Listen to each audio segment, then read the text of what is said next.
ये कहानी है हरुतो और हाना के दोस्ती की। जापान के एक शांत से गांव में एक बुजुर्ग व्यक्ति रहते थे जिनका नाम था हरुतो।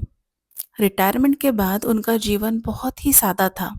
सुबह की सैर और गार्डनिंग का उनको बहुत शौक था।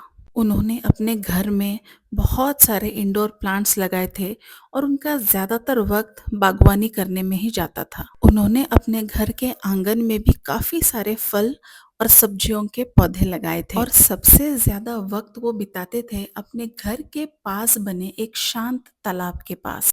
एक दिन उन्होंने देखा एक छोटी सी कोई मछली घायल थी, पानी के किनारे धीरे धीरे सांस ले रही थी।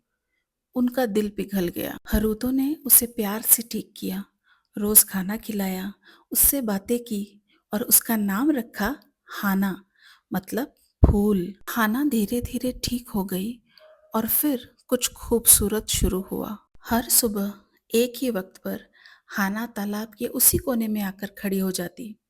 हरुतो वहां बैठते और हाना उनके हाथों से लिपट जाती।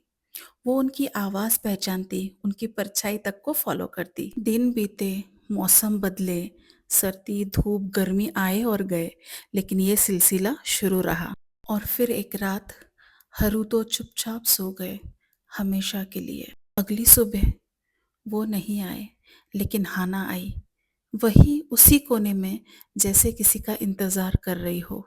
और उस दिन के बाद भी हर सुबह, हर रोज हाना उसी जगह आती रही। लोग कहते हैं मछलियाँ याद नहीं रखती, लेकिन हाना हाना ने प्यार को याद रखा और अपनी आखिरी सांस तक रोज सुबह वही उसी जगह पर हाना हरुतो के इंतजार में आती रही। उस तालाब के किनारे जहाँ हाना हर रोज हरुतो का इंतजार करती थी, गांव वालों ने एक छोटी सी मूर्ति बनाई, हाना और हरुतो की याद में, ताकि वो कहानी, वो दोस्ती कभी न भूली जाए।